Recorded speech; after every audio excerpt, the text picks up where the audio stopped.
என்னை பார்த்தா பைத்தியக்கார மாதிரி தெரியுதுல உங்களுக்கு? எனக்கு மட்டும் ஆசையா இப்படிலாம் பண்ணணும்னு? நானும் இவ்வளோ நேர் வழியில் கல்யாணம் பண்ணிக்கணும்னு தான் நினச்சேன். ஆனால் அந்த ஹரீஷ் நாய் குறுக்க வந்துட்டான். நான் விரும்பின பொண்ணுக்கு கல்யாணம் ஆயிடுச்சுன்னா தேவதாஸ் மாதிரி தாடி வளர்த்துக்கிட்டு எங்கே இருந்தாலும் வாழ்க்கைன்னு வாழ்த்து பாடிட்டு போகணுமா? இப்போ என்கிட்ட மிச்சம் இருக்கிறது இவன் மேலே இருக்கிற ஆசை மட்டும்தான். அப்போ அதையாவது நான் தீர்த்துக்கணும்ல. சிகரெட் புகையை ஊதிக்கொண்டே சொன்னவனை பார்க்கவே சந்தனாவிற்கு எரிச்சலாக வந்தது. அசோக், சொன்னா கேடு, எங்களை விட்டுரு. அதுக்காக எவ்வளோ வேணுமோ அவ்வளோ பணம் கூட தர சொல்கிறேன். திலகா சொல்ல அசோக் வெடித்து சிரித்தான். என்ன சொன்ன? பணம் தருவியா? அது எங்க இருந்து வரும்? உன் பொண்ணே கம்பெனியை இழுத்து மூடுற நிலைமைக்கு போய் யார் கையிலையோ காலையோ விழுந்து பணத்தை வாங்கி கம்பெனியை சாகாமல் காப்பாற்றி வச்சிருக்கா. அப்புறம் அருமை மருமகன், அவனுக்கே பாக்கெட் மணிக்கு உன் பொண்ணு தான் கொடுக்கணும். இதில் உங்களை காப்பாற்றுறதுக்கு யார் பணம் தருவா? ஏஜே ஃபேமிலியில் உங்களுக்கு என்ன மரியாதை இருக்குன்னு நான் தான் பர்த்டே பார்ட்டிலே பார்த்தனே. அதுக்கப்புறம் தான் நானே இந்த முடிவுக்கு வந்தேன். மொத்தத்தில் இன்னைக்கு உங்களோட நிலைமையே பரிதாபமாக தான் இருக்குது. இதில் நீ எனக்கு பணம் தர போறியா? அசோக், திலகா திரும்பவும் ஏதோ சொல்ல வர கடுப்பான அவன், ஐயா என்ன நீ நைன்னு எப்படி தான் அந்த ஹரிஷ் உன்னை மாமியாரை வச்சு சமாளிக்கிறானோ என்று முகத்தை சுளித்தான். டமால்! பின்னால் இருந்து கதவு உடையும் சத்தம் கேட்டது. அந்த வீடு முழுவதும் எதிரொலித்தது. அசோக் அதிர்ச்சியுடன் திரும்பினான். ஆனால் அங்கு ஹரிஷ் மட்டும் நின்றிருப்பதை பார்த்து அவன் ஆசுவாசமாக பெருமூச்சு விட்டான். அவனை பார்த்ததும் சந்தோஷப்பட்ட சந்தனா, ஹரி, போலீஸ் கால் பண்ணு என்றாள். திலகாவோ, எங்களை எப்படியாவது காப்பாத்து என்று கூறினார். 2 பேரும் கொஞ்சம் வாயை மூடுறீங்களா? அவர்களை பார்த்து கத்திய அசோக்குடைய முகத்தில் கோபமும் எரிச்சலும் போட்டி போட்டது. சந்தனாவின் கைகள் பின்னால் கட்டப்பட்டு இருந்ததை பார்த்து ஹரிஷுக்கு கோபம் சுறுசுறுவென்று ஏறியது. கஷ்டப்பட்டு தன்னை கண்ட்ரோல் செய்து கொண்டான். இன்னும் அவள் கன்னத்தில் இருந்த விரல் தடத்தை அவன் பார்க்கவில்லை. அசோக், நீ இதிலிருந்து தப்பிக்க முடியாது. வேணா அவங்கள விட்டுட்டு என்ன பணைய கதியை பிடிச்சு வச்சுக்கோ, ஹரிஷ் மெதுவாக கூறினான். உன்னை வச்சுக்கிட்டு நான் என்ன பண்ண முடியும்? உனக்காக சிங்கிள் பைசா தரது யாராவது இருக்காங்களா? இதோ இங்கே இருக்கிற உன் பொண்டாட்டி வேணா பரிதாபப்பட்டு ஏதாவது கொடுத்தாதான் உண்டு. அதுக்கு பேசாமல் நான் அவளையே பிடிச்சு வச்சுக்கலாமே. அது மூலமாக என்னோட இன்னொரு ஆசையாவது தீர்த்துக்க முடியும். என்ன சொல்கிற என்று நக்கலாக கேட்டான் அசோக். அதை கேட்ட ஹரிஷின் கைமுஷ்டி இறுகியது. அது சரி, நீ எப்படி இந்த இடத்த கண்டுபிடிச்சு வந்த? அதுவும் இவ்வளோ சீக்கிரமா? நான் இவங்க ஃபோனை கூட அங்கேயே தூக்கி எறிஞ்சிட்டு வந்துட்டேனே. அப்படின்னா அதை வச்சும் கண்டுபிடிக்க வாய்ப்பில்லை. அப்புறம் எப்படி கரெக்டாக இந்த பிளேஸுக்கு வந்த? குழப்பத்துடன் கேட்ட அசோக்கை அலட்சியமாக பார்த்தான் ஹரிஷ். நீ உங்களை காரில் ஏற்றும்போது நான் அந்த வீட்டுக்குள்ளே தான் இருந்தேன். அப்படி அவங்க 2 பேரையும் கடத்திட்டு போகிறத நான் ஜன்னல் வழியாக பார்த்தேன் என்று சொன்னான். ஓ, இப்போ ஸ்டார்டிங் பாயிண்ட்ல இருந்தே நீ என்னை சேஸ் பண்ணிட்டு வரியா? ஆனால் என்ன பிரயோஜனம்? இப்படி ஒத்தையில் வந்து மாட்டியிருக்க என்று அசோக் கூற ஹரிஷ் அவனை பார்த்து சிரித்தான். நான் தனியாளாக வந்தேன்னு நினச்சிக்கிட்டு இருக்கேன். ஹரிஷ் சொல்லி முடிக்கும் முன்பாகவே வெளியில் பலமான சைரன் சத்தம் கேட்க ஆரம்பித்தது. அசோக்கின் ரியாக்ஷன் இப்போது கோபத்திலிருந்து பயத்திற்கு மாறியது. ஒரு கத்தியை எடுத்துக்கொண்டு சந்தனாவிற்கு பின்னால் சென்றவன், நீ நிஜமாவே போலீஸ்க்கு இன்ஃபார்ம் பண்ணி கூட்டிட்டு வந்துட்டியா என்று கேட்டான். அப்புறம் உன்ன மாதிரி ஒரு முட்டாளை சமாளிக்கிறதுக்கு வேற என்ன பண்றது? ஹரிஷ் திமிராக பதில் சொன்னான். இப்போ கூட நீ அவங்க 2 பேரையும் ரிலீஸ் பண்ணா உனக்கு கம்மியான தண்டனை தான் கிடைக்கும். ஹரிஷ் சொன்னதை கேட்டு அசோக்கின் நெற்றி யோசனையில் சுருங்கியது. ஹரிஷ் இந்த ஏரியாவிற்குள் நுழையும் முன்பாகவே போலீஸுக்கு தகவல் கொடுத்தான். ஆனால் அந்த ஏரியாவில் ஒன்றுக்கொன்று சம்பந்தமில்லாமல் வீடுகள் இருக்க ஒவ்வொன்றாய் தாண்டி இந்த வீட்டை கண்டுபிடிப்பதற்கு இவ்வளவு நேரம் ஆகிவிட்டது. அதனால்தான் அவன் வர கொஞ்சம் லேட்டாகி இருந்தது. நீ பொய் சொல்றன்னு பச்சையா தெரியுது. அப்புறம் என்கிட்ட தான் 2 பணைய கைதிகள் இருக்காங்கல்ல, இவங்கள வச்சு ஈஸியாக போலீஸ் கிட்ட இருந்து தப்பிச்சுக்க வேணே அசோக் தைரியமாக கூறினான். அதைத்தான் நானும் சொல்கிறேன். ஆனால் அவங்களுக்கு பதிலாக என்ன வச்சுக்கோன்னு சொல்கிறேன். உனக்கு தேவை போலீஸ் கிட்ட இருந்து தப்பிக்க ஒரு பணைய கைதி. அது நானா இருந்தான்னா அவங்களா இருந்தானே? ஹரிஷ் கேட்க அசோக் யோசித்தான். அதே சமயத்தில் அவன் சொன்னதை கேட்டு சந்தனா அதிர்ச்சி அடைந்தாள். ஹரி, என்ன சொல்ற நீ? அதெல்லாம் ஒன்றும் வேண்டாம், நீ முதல்ல இங்கிருந்து வெளியே போ என்று பதட்டத்துடன் கூறினாள். ஆனால் திலகாவோ, ஏய் சந்தனா, அவன் நம்மளை சேவ் பண்ண கரெக்டாக தான் சொல்கிறான், நீ ஏன் வேண்டாங்கிற? அமைதியாரு. ஹரி சொல்றது கரெக்டு தான் என்று சந்தனாவிடம் சொல்ல அவள் தன் அம்மாவை வெறித்து பார்த்தாள். என்ன இன்னும் வேடிக்கை பார்த்துட்டு நிற்கிறேன், எங்களை காப்பாத்து, வந்து இங்கே நெல்லு என்று ஹரிஷிடம் அதிகாரமாக கூறினார் திலகா. இதையெல்லாம் அசோக் பார்த்து கொண்டே நின்றான். ஏற்கனவே போலீஸ் சுத்தி வளைத்ததில் அவன் உள்ளுக்குள் பயந்து போயிருந்தான். போலீஸ் இங்கு வரும்பொழுதே ஏஜே குடும்பத்திற்கும் தகவல் கொடுத்து விட்டுதான் வந்தார்கள். ஒரு லேடி அசிஸ்டன்ட் கமிஷனர் முன்னால் வர அவருக்கு கீழ் ஒரு சின்ன போலீஸ் படை வந்தது. அதற்கு பின்னாலேயே அனுராதா பாட்டியும் அந்த ஃபேமிலியின் முக்கிய மெம்பர் சிலரும் வந்து சேர்ந்தார்கள். ஏசி மேடம், நீங்க நிஜமா தான் சொல்றீங்களா? அசோக் ரொம்ப நல்ல பையன், அவன் இப்படி செய்யறதுக்கெல்லாம் வாய்ப்பே இல்லை, பாட்டி உறுதியோடு கூறினார். அவரை பார்த்து சிரித்த ஏசி, உங்களுக்கு வேணால் இது புதுசாக இருக்கலாம், ஆனால் எங்களுக்கு இது பழகி போன ஒன்று தான். நீங்கள் நம்பலைனாலும் அதான் நிஜம். எப்போவும் இந்த மாதிரி க்ரைமில் ஈடுபடுறவங்க மோஸ்ட்லி உங்களுக்கு தெரிஞ்சவங்க, நல்லவங்க நினைக்கிறவங்க தான். அவங்க பணைய கைதியை எக்ஸ்சேஞ்ச் பண்ணுறதா பேசியிருக்காங்கன்னு நினைக்கிறேன். ஏன்னா ஹரிஷ் உள்ளே போகிறாரு, அந்த அம்மாவும் பொண்ணும் வெளியே வராங்க என்றார். அதை கேட்ட அனுராதா, அப்படியா, அதுவும் நல்லது தான். இந்த ஒரு தடவையாவது ஹரிஷால் அவங்க குடும்பத்துக்கு ஒரு பிரயோஜனம் இருக்கட்டும் என்று அலட்சியமாக கூறினார். அதன் பின் சில பல நிமிடங்கள் கழிய ஹரிஷும் அசோக்கும் தீவிரமாக பேச்சுவார்த்தை நடத்தி கொண்டிருப்பது பைனாகுலர் வழியாக அவர்களுக்கு தெரிந்தது. திடீரென அங்கே மேலும் பதற்றம் தொற்றிக்கொண்டது. Oh my God! அப்போது திடீரென்று அந்த ஏசி உணர்ச்சி வசப்பட்டு கத்தினார். ஓ, இப்ப புரியுது. நீ ஹீரோவாகியும் உன் பொண்டாட்டியை காப்பாற்றணும்னு நினைக்கிற, அதானே? சரி, உன் ஆசையையும் கெடுப்பானே, நீ இப்படி வந்து கையை தூக்கிட்டு நில்லு என்றான். ஏற்கனவே நிலையில்லாமல் அலைபாய்ந்து கொண்டிருந்த அசோக்கின் மனதை ஈஸியாக வசப்படுத்தி இருந்தான் ஹரிஷ். அம்மா ப்ளீஸ், நீங்க வேணா போங்க, அவன் எனக்காக தான் அங்கே நிற்கிறான், அவனை விட்டுட்டு நான் மட்டும் எப்படி வர்றது? அசோக் கோபத்தில் ஹரி ஏதாவது பண்ணிட்டானா என்ன பண்றது? கண்ணீருடன் கூறியவளை கடுப்புடன் பார்த்தார் திலகா. அதான் போலீஸ் இருக்காங்கல்ல, அவங்க பார்த்துக்குவாங்க, அப்படிலாம் அவனை விட்டுற மாட்டாங்க, நீ வா போலாம் கூறிய திலகா சந்தனாவை வலுக்கட்டாயமாக பிடித்து வெளியே இழுத்து கொண்டு வந்தார். அவர்கள் வெளியே வந்ததும் பாட்டியும் மற்ற உறவினர்களும் இருவரையும் சூழ்ந்து நின்றார்கள். திலகா, சந்தனா, உங்க 2 பேருக்கு ஒன்றும் அடிபடலையே? பாட்டி அக்கறையுடன் விசாரித்தார். அவரை நிமிர்ந்து ஒரு பார்வை பார்த்த சந்தனா, நல்லா இருக்கேன் பாட்டி என்று மட்டும் கூறி முடித்து கொண்டாள். சரி, அப்படின்னா நம்ம கிளம்பலாம், இந்த இடம் ரொம்ப ஆபத்தானது பாட்டி சொல்ல அவர்களுக்கான கார் வந்தது. ஆனா பாட்டி, ஹரிஷ் இன்னும் உள்ள இருக்கான், சந்தனா தவிப்புடன் கத்தினாள். பாட்டி அது காதில் விழாதது போல நிற்க, திலகா, சந்தனா என்னாச்சு உனக்கு? அவன் பாட்டி கிட்ட எப்படி நடந்துக்கிட்டாங்கிறத மறந்துட்டியா? இப்ப போய் அவனை பத்தி பேசிக்கிட்டு இருக்க?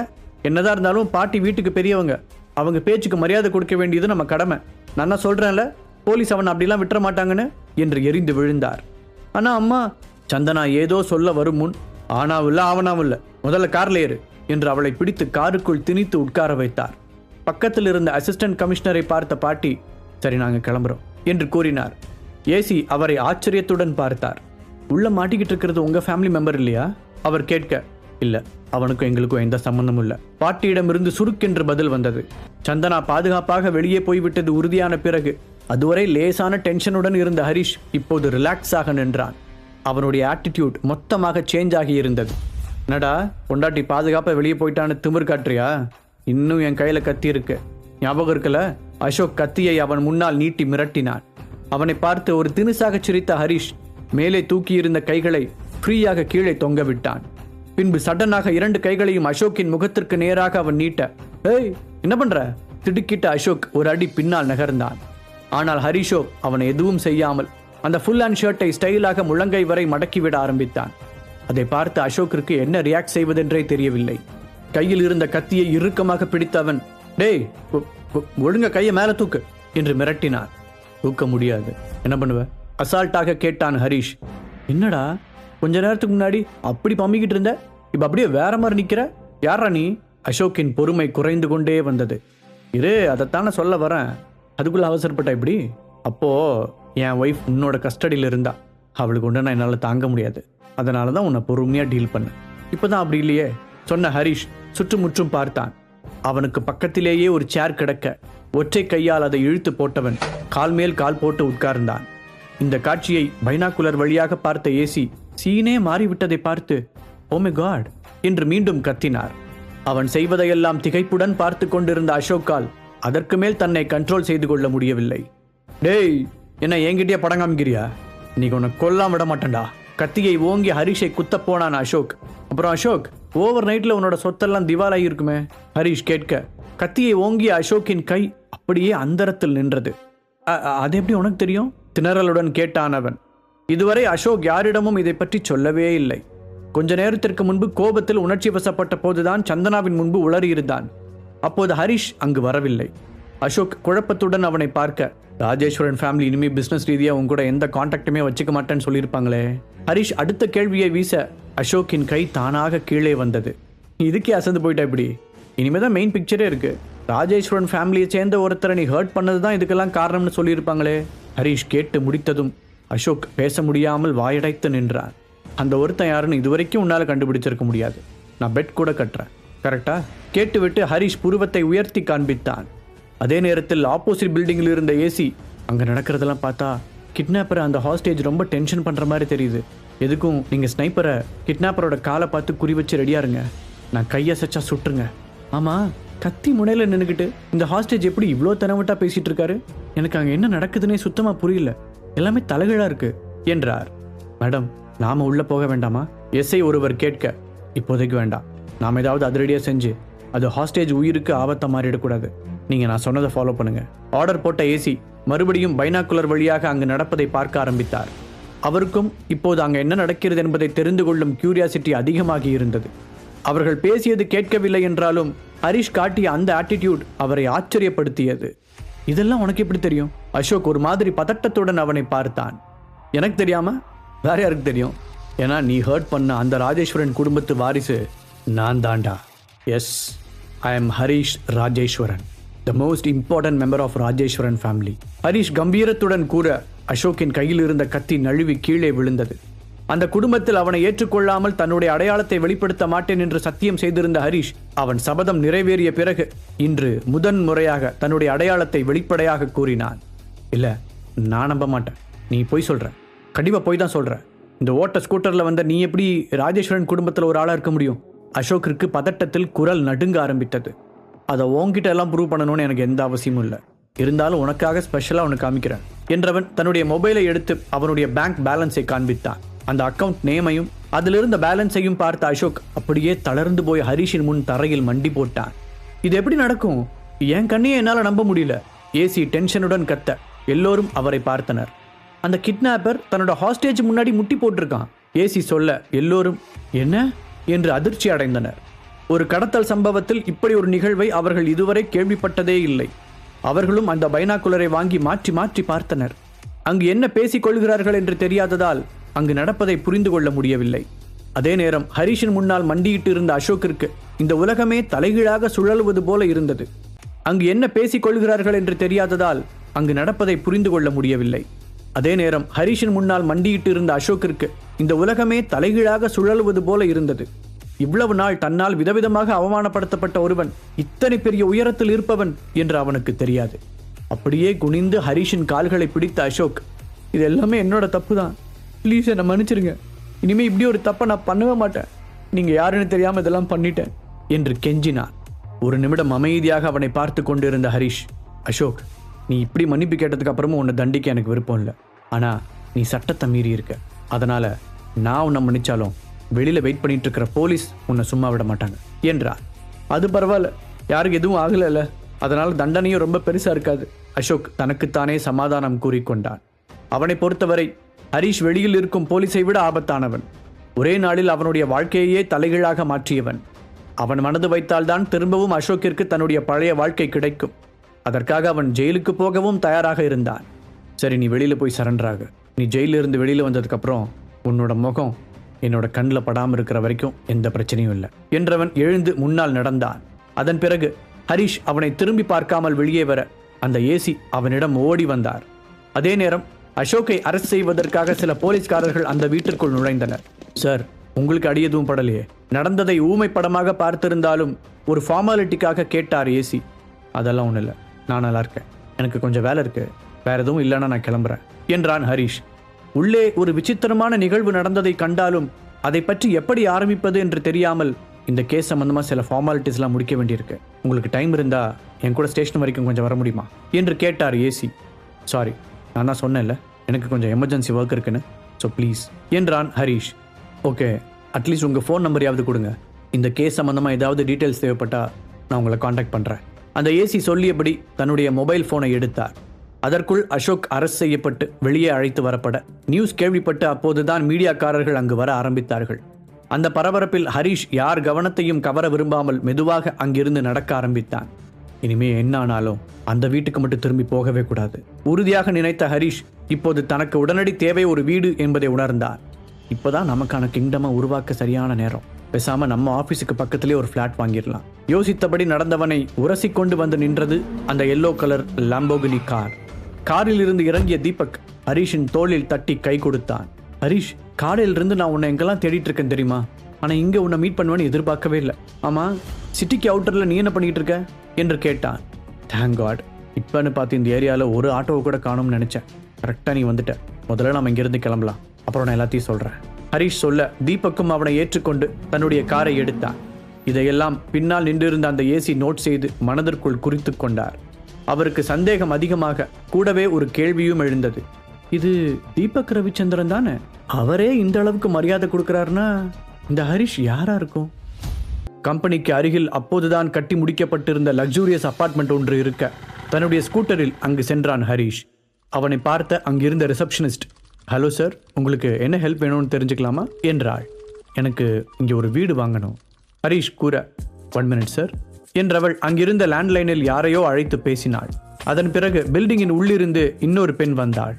வாங்க சார், உங்களுக்கு என்ன மாதிரியான ஃப்ளாட் வேணும்? 3 BHK ஒரு 4 BHK எல்லாமே இங்கே இருக்கு என்றவள் அந்த அபார்ட்மெண்ட் கேட்டலாகை அவனிடம் நீட்டினாள். ஹரிஷ் அதை பார்த்து கொண்டு இருக்கும் போதே வாசலில் ஒரு கார் வந்து நின்றது. அதிலிருந்து 2 பேர் இறங்கி வந்தனர். உடனே அங்கு நின்றிருந்த பெண்ணின் கவனம் அங்கு செல்ல, நீங்க பார்த்துக்கிட்டு இருங்க சார், நான் இப்போ வந்துடுறேன் என்று ஹரிஷிடம் சொல்லிவிட்டு வேகமாக காரில் வந்தவர்களை கவனிக்க ஓடினாள். அந்த ஸ்டாஃப் பெண் காரில் வந்த இருவரையும் விழுந்து விழுந்து கவனித்துக் கொண்டிருக்க, ஹரி நீங்க இங்க என்ற உற்சாக குரல் கேட்டு நிமிர்ந்து பார்த்தான் ஹரிஷ். அங்கு நின்றிருந்த சந்தனாவை பார்த்து ஷாக்கான ஹரிஷ், ஆஹா, இவளுக்கு தெரியாம சர்ப்ரைஸால இதெல்லாம் செய்யணும்னு நினைச்சோம், இப்போ என்ன பண்றது? சரி, எதையாவது சொல்லி சமாளிப்போம். நான் சும்மா இந்த பக்கம் ஒரு வேலையா வந்தேன் என்ற ஹரிஷ் அவள் பக்கத்தில் நின்றிருந்தவனை கேள்வியாய் பார்த்தான். நேத்து நம்ம ஃபோன் பேசினப்ப கூட நீங்க வரேன்னு சொல்லலையே? சந்தனா விடாமல் கேட்டாள். நானே உனக்கு தெரியாம சீக்கிரட்டா எல்லாத்தையும் செய்யணும்னு நினைக்கிறேன், அப்புறம் எப்படி உங்ககிட்டயே வந்து சொல்லுவேன்? மனதிற்குள் நினைத்தவன், சரி அதை விட நீ எப்படி இங்க என்று பேச்சை மாற்றினான். அன்றைக்கு அசோக்குடனான சம்பவத்திற்கு பிறகு இருவரும் போனில் பேசினாலும் இன்றைக்குத்தான் நேரில் பார்க்கிறார்கள். 2 நாட்களாக அவனை பார்க்க முடியாத வருத்தத்துடன் இருந்தவள் எதேச்சையாக இன்று பார்த்ததில் மிகவும் சந்தோஷப்பட்டாள். சந்தனா, இது யாருன்னு சொல்லவே இல்லையே? அவன் பக்கத்தில் இருந்தவன் ஹரிஷை பார்த்து அவளிடம் கேட்டான். சாரி மிஸ்டர் நவீன், நீங்க எங்க கூட வந்ததையே மறந்துட்டேன்.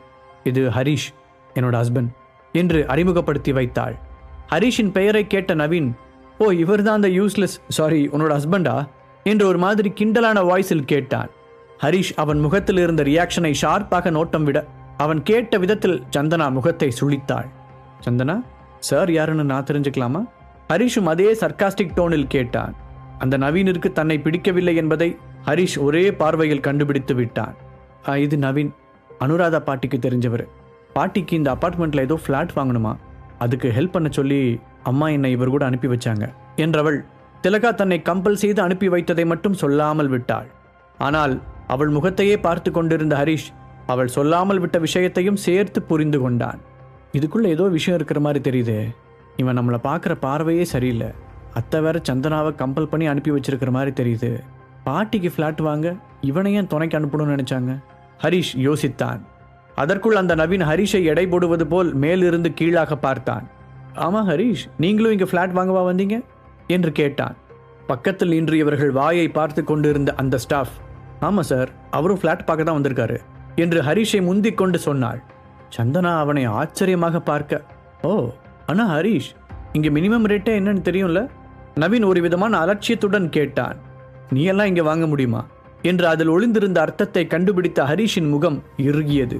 ஆனால் சட்டென்று முகத்தை மாற்றிக்கொண்டு சிரித்தவன், அதை தெரிஞ்சுக்க தானே வந்திருக்கேன் என்றான். இருவரும் ஒருவரை ஒருவர் வெட்டுவது போல் பார்த்து கொண்டு நின்றனர். அப்போது சந்தனாவின் போன் அடிக்க, எக்ஸ்கியூஸ் மீ என்றவள் அங்கிருந்து கொஞ்சம் விலகி போய் நின்றாள். அந்த பக்கம் திலகாதான் அவளை கூப்பிட்டிருந்தாள். என்ன சந்தனா, போன வேலை முடிஞ்சுதா என்று ஆர்வத்துடன் கேட்டார். அம்மா, எனக்கு ஆஃபீஸில் எவ்வளோ வேலை இருக்குன்னு தெரியுமா? அதை விட்டுட்டு யாரோ ஒரு தெரியாத ஆள் கூட ஹெல்ப் பண்ணணும்னு சொல்லி எதுக்கு ஃபோர்ஸ் பண்ணி அனுப்பி வச்சிங்க? எனக்கு கடுப்பாக வருது, பல்லை கடித்து கொண்டு கூறினாள் அவள்.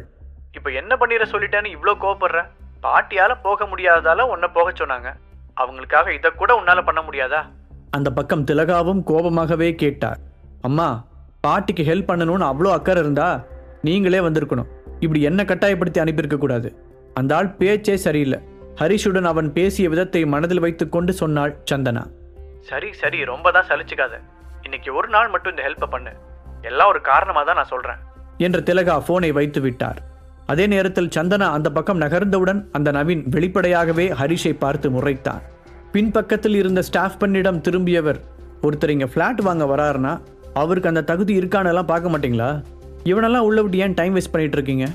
வந்த உடனேயே இங்க இருந்த பிளாட்டோட மினிமம் ரேட் என்னன்னு சொல்லியிருந்தா அவனே ஓடி இருக்க போறான் என்று திமிராக கூறினான். சங்கடத்துடன் நெளிந்த அந்த ஸ்டாஃப், இல்ல சார், கஸ்டமர்னு யார் வந்தாலும் ஆன்சர் பண்ண வேண்டியது எங்களோட கடமை என்றாள். அதற்குள் எதையோ யோசித்த நவீன், உன் பேர் ஹரிஷ் தானே? அனுராதா மேடம் உன்னை பத்தி நிறைய சொன்னாங்க. உங்க 2 பேருக்கும் கல்யாணமாகி 2 வருஷத்துக்கு மேல ஆச்சுல என்று கேட்டான். அவன் திடீரென்று ஒருமையில் பேசியதை நோட் செய்த ஹரிஷ், அதை தெரிஞ்சுக்கிட்டு நீ என்ன பண்ண போற என்றான். அதற்கு ஒரு மாதிரியாக சிரித்த நவீன், எதுக்காக இதெல்லாம் கேட்டங்கிறது கூடிய சீக்கிரமே உனக்கு தெரிய வரும் என்று நக்கலாக பதிலளித்தான். சரி, அப்ப தெரிய வரும்போதே பார்த்துக்கிறேன். அலட்சியமாக தோளை குலுக்கினான். ஹரிஷின் அந்த ரியாக்ஷன் அவனை கடுப்பேற்றியது. ஹரிஷை பார்த்து ஒரு மாதிரி உதட்டை சுழித்த நவீன், இங்க நாங்க சேல் தான் பண்றோம், வாடகைக்கெல்லாம் விடல. நீ பிளேஸ் மாதிரி வந்துட்டேன்னு நினைக்கிறேன். இந்த தெருமுனையில் வாடகைக்கு விடுறதா ஒரு வீட்டில் போர்டு வச்சிருக்கிறத பார்த்தேன். சின்ன வீடு தான், ஸோ வாடகை கம்மியாக தான் இருக்கும். பட் அதை கூட உன்னால் தர முடியுமா என்னன்னு தெரியலையே என்று நக்கலாக பேசிக்கொண்டே போக ஹரிஷ் அவனை ஒரு விதமான லுக்குடன் பார்த்தான். நீ இங்கே இன்சார்ஜா இருக்கியா? ஹரிஷும் இப்போது மரியாதையை கைவிட்டு இருந்தான். எஸ், கழுத்தில் போட்டு இருந்த டையை ஒரு முறை இறுக்கி விட்டவன், நான் தான் இங்கே மேனேஜர் என்று பெருமையாக சொன்னான். அவன் சொன்ன விதத்தை பார்த்து ஹரிஷுக்கு சிரிப்பு தான் வந்தது. நல்லது என்று சொன்ன ஹரிஷ் நவீனை ஒரு முறை நன்றாக பார்த்துவிட்டு தன்னுடைய போனை எடுத்து யாருக்கோ டயல் செய்தான். அப்போது, ஏய் சந்தனா, நீ இங்க என்று இன்னொரு புதிய குரல் கேட்டது. திலகாவுடன் போன் பேசிவிட்டு ஹரிஷின் பக்கத்தில் வந்த சந்தனா திரும்பி பார்க்க அங்கு தர்ஷினி நின்று கொண்டிருந்தாள். வாவ் தர்ஷினி, இன்னைக்கு என்ன ஒரே சர்ப்ரைஸா இருக்கு? சந்தனா சொல்லிக் கொண்டிருக்கும் போதே, சந்தனா இது யாரு என்றான் நவீன். அவன் இப்படி கேட்பது ஒரு வகையில் அவளுக்கு எரிச்சலாக வந்தாலும் மரியாதைக்காக, இது என்னோட ஃப்ரெண்ட் தர்ஷினி என்று கூறினாள். அப்போது ஹரிஷ் போனில், ஹலோ, நான் இங்கே வந்தேன் என்று யாரிடமோ பேச ஆரம்பிக்க அப்போதுதான் ஹரிஷை பார்த்தாள் தர்ஷினி. ஹாய் ஹரிஷ் சார், நீங்களும் இங்கே தான் இருக்கீங்களா என்று வேகமாக கேட்டாள். அவளை பார்த்து தலையசைத்த ஹரிஷ் போன் பேசுவதை கண்டினியூ செய்தான். தர்ஷினி திடீரென்று ஹரிஷை மரியாதையுடன் பேசுவதை கேட்டு சந்தனாவிற்கு ஆச்சரியமாக இருக்க அதை பற்றி அவளிடம் கேட்க வந்தாள். அதற்கு நவீன், நீங்கள் நம்ம சந்தனாவோட ஃப்ரெண்டா? அப்படின்னா கண்டிப்பாக உங்களை ஸ்பெஷலாக கவனிக்கணுமே, நான் தான் இங்கே மேனேஜர் என்று கை நீட்டினான். தர்ஷினிக்கு ஏனோ அந்த நவீனை பிடிக்கவில்லை. ஹலோ என்று பேருக்கு கூறி அவனுக்கு கை கொடுத்த அவளின் கவனம் மொத்தமும் ஹரிஷின் மீதுதான் இருந்தது. அப்போது சந்தனாவிற்கு அவளுடைய ஆஃபீஸில் இருந்து ஒரு எமர்ஜென்சி கால் வந்தது. சாரி நவீன், எனக்கு உடனே போகணும், நான் இன்னொரு நாளைக்கு வந்து பார்க்குறேன், பாய் என்றவள் போன் பேசிக்கொண்டிருந்த ஹரிஷிடமும் சைகையில் சொல்லிவிட்டு அங்கிருந்து கிளம்பி விட்டாள். போகும் சந்தனாவை அந்த நவீன் வைத்த கண் வாங்காமல் பார்த்து கொண்டிருக்க ஹரிஷ், தர்ஷினி 2 பேருமே அவனை முறைத்து பார்த்தனர். சந்தனா போனதும் இந்த பக்கம் திரும்பிய நவீன் அங்கேயே நின்று கொண்டிருந்த ஹரிஷை பார்த்து, என்ன நீனும் கிளம்பலையா? நான் தான் இங்கே இருக்கிற ஃப்ளாட்ஸ் உன்னோட பட்ஜெட்டுக்கு கட்டுப்படி ஆகாதுன்னு சொன்னேனே என்று கூறினான். ஃபர்ஸ்ட், நான் என்னோட பட்ஜெட் என்னன்னு உங்ககிட்ட சொல்லவே இல்லையே. செகண்ட், இங்கே ஃப்ளாட்ஸோட ரேட் என்னன்னு நீயும் இன்னும் என்கிட்ட சொல்லலை. ஹரிஷும் பதிலுக்கு கிண்டலாகவே கேட்டான். தெரிஞ்சுக்கிட்டு மட்டும் என்ன பண்ண போற? அதான் உன்னால் வாங்க முடியாதுன்னு சொல்கிறேன்ல. அந்த நவீன் சொல்ல, வாங்கி காட்டிட்டா என்றான் ஹரிஷ். எங்கிருந்து வாங்குவ? உன்னோட ஒய்ஃப் காசு கொடுக்க போகிறாங்களா? ஆனால் நீ வீட்டை விட்டு வெளியில் வந்துட்டேன்லாம் கேள்விப்பட்டேன். கேட்ட நவீனின் குரலில் கிண்டல் வெளிப்படையாகவே தெரிந்தது. அதுவரை அவனுடன் விளையாட்டாக பேசிக் கொண்டிருந்த ஹரிஷுக்கு இப்போது நிஜமாகவே கோபம் வர ஆரம்பித்தது. அவனை நிதானமாக நிமிர்ந்து பார்த்தவன், நீ இங்கே மேனேஜரை தானே இருக்க? அப்போ நான் உங்ககிட்டயே கேட்குறேன், இங்கே இருக்கிறதுலே பெஸ்ட் ஃப்ளாட் இது என்றான். பாட்டியும் திலகாத்தையும் உன்னை யூஸ்லெஸ்னு சொன்னாங்க, பட் இப்படி வாயிலேயே வண்டி ஓட்டுவேன்னு சொல்லாமல் விட்டுட்டாங்க. நவீன் திலகாவை அத்தை என்று சொன்னதை கவனித்த ஹரிஷுக்கு எங்கேயோ பொறி தட்டியது. ஓ, அப்படி போகுதா கதை என்று நினைத்தவன் இது சந்தனாவின் முதுகுக்கு பின்னால் நடக்கும் திட்டம் என்பதையும் புரிந்து கொண்டான். அதற்குள் அந்த ஹாலின் நடுவில் வைக்கப்பட்டு இருந்த ஒரு பில்டிங் மாடலை கை காட்டிய நவீன், இதுதான் எஸ்ஆர் அபார்ட்மெண்ட்ஸ். இதில் எல்லா ஹைடெக் வசதிகளும் இருக்கு. இதோட கடைசி மாடியில் இருக்கிற 2 ஃப்ளோரும் ரொம்ப ஸ்பெஷலாக டிசைன் பண்ணப்பட்டது. அதுதான் இந்த பில்டிங்கில் இருக்கிறதுலேயே ரொம்ப காஸ்ட்லி, 80 crores. அதை உன்னால் வாங்க முடியும்னு நினைக்கிறியா என்று ஏளனமாக கேட்டான். தர்ஷினி ஏதோ சொல்ல வர அவளை அமைதியாக இருக்கும்படி கண்ணசைத்தான் ஹரிஷ். பாக்கெட் எஃப்எம் ஆப்பை டவுன்லோட் பண்ணி கிங் ஆடியோ சீரீஸை கேட்க ஸ்டார்ட் பண்ணுங்க.